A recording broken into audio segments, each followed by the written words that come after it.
Kan cara diet ini ada banyak ya dok ya, kalau yang dari aku sering denger dan baca-baca juga, karena diet siapa yang tidak mengimpikan hidup sehat gitu ya dok.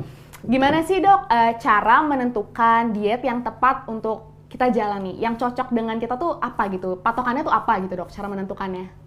Oke, yang pastinya pertama kamu harus tahu badanmu dulu sendiri. Ya, masing-masing orang harus tahu badan sendiri. Maksudnya apa badannya? Ya kebutuhannya apa? Per orang beda. Ada kamu punya penyakit nggak? Gitu. Karena itu sangat mempengaruhi untuk nanti pola makan yang kita berikan itu sangat berpengaruh.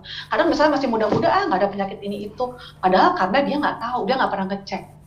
Ya, jadi saran aku juga untuk teman-teman yang udah 20-25 tahun ke atas sudah harus tahu tuh tensinya berapa. Itu penting banget. Ya, karena banyak sekali sekarang tiba-tiba hipertensi. Nggak mungkin tiba-tiba hipertensi. Nggak mungkin tiba-tiba darah tinggi. Dari dulu udah, cuman karena nggak pernah dicek. Kayak gitu.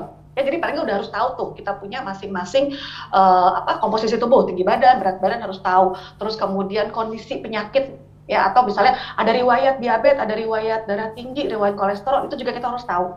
Jadi kita punya dulu.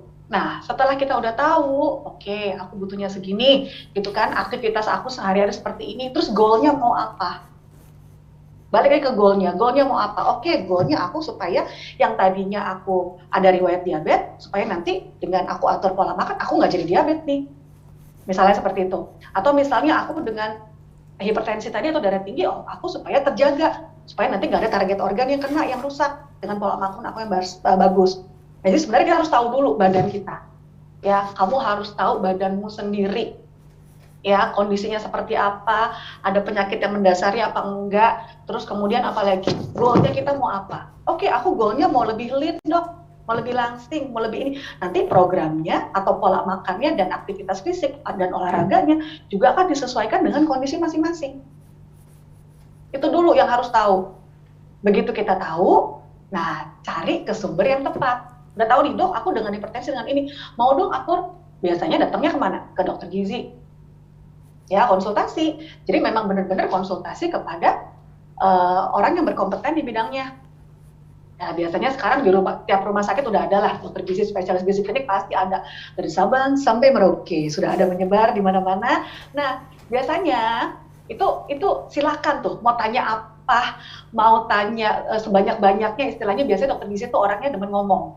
Jadi pasti informasi-informasi akan dikasih tahu. Jadi jangan takut dan jangan cuman mendapatkan info, oh katanya si A begini, katanya si B berhasil, si C berhasil. Jangan, nggak bisa kita plek-plek. Makanya ini dietnya buat si A belum tentu cocok buat si B. Begitu pula diet si B belum tentu cocok buat si A, vice versa. Penting banget itu harus kita ketahui.